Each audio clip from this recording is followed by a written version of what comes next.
Bonjour, le XVIIe siècle fut marqué par des traités qui modifieront en profondeur le visage de l'Europe.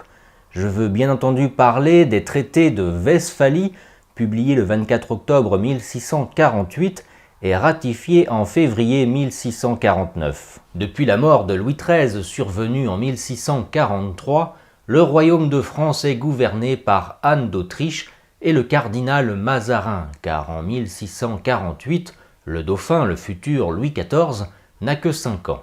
Ces traités mettent fin à 2 grands conflits en Europe.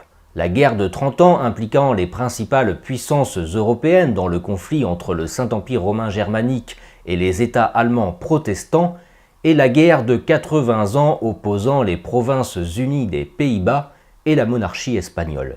Comment va se dérouler la signature de ces traités et quelles en furent les conséquences? C'est ce que nous allons voir tout de suite, mais avant, si vous voulez soutenir mon travail, vous avez 2 possibilités, soit me faire un don via la plateforme Tipeee, ou soit commander un livre de ma maison d'édition, les éditions Vox Gallia. Tous les liens sont en description de la vidéo. Voilà, bon épisode.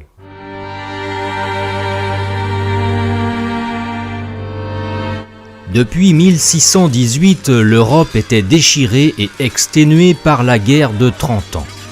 Les princes allemands obtinrent de l'empereur du Saint-Empire romain germanique, Ferdinand III, l'organisation d'un congrès entre les principaux belligérants en Westphalie en mai 1644.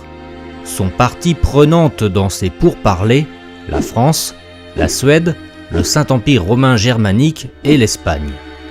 Comme les catholiques et les protestants refusaient de se rencontrer, car le conflit était certes politique mais aussi religieux, la délégation catholique, réunie sous la présidence du nonce apostolique Fabio Chigi, futur pape Alexandre VII, se réunit à Münster et la délégation protestante à Osnabrück. Les débats qui s'éternisaient n'empêchaient cependant pas la guerre de se poursuivre, et d'ailleurs les principales puissances espérèrent que les combats purent faire basculer les négociations. Après 4 années de discussions ardues conduites par des représentants de chaque puissance et une diplomatie intense entre souverains, comme a pu le faire Mazarin pour la France, 3 traités furent signés. Le traité de Münster, signé à La Haye en janvier 1648 et ratifié à Münster en mai 1648, officialisa la scission des Pays-Bas espagnols en 2 entités. Désormais, les provinces unies des Pays-Bas ne dépendent plus de leur souverain, le roi d'Espagne. Elles obtiennent leur pleine indépendance et leur totale souveraineté. Les 17 provinces des Pays-Bas étaient sous le giron espagnol depuis Charles Quint. L'autre traité de Münster, cette fois-ci signé entre le Saint-Empire romain germanique et le Royaume de France, était à l'avantage des Français. Le Saint-Empire lui concéda tous les droits qu'il avait sur l'Alsace et annexa officiellement Metz, Toul et Verdun. Ainsi, la France agrandit son territoire et accroît sa puissance politique en affaiblissant l'empereur du Saint-Empire romain germanique, Ferdinand III, comme le voulait Mazarin. Elle espère ainsi garantir une paix durable en Europe. Enfin, le traité d'Osnabrück, signé entre le Saint-Empire romain germanique et le Royaume de Suède, affaiblit encore un peu plus l'Empire car le roi de Suède, en plus de devenir un prince allemand, réussit à annexer des territoires de l'Empire comme Wismar ou Brême et à contrôler quelques estuaires, pièces maîtresses du commerce allemand.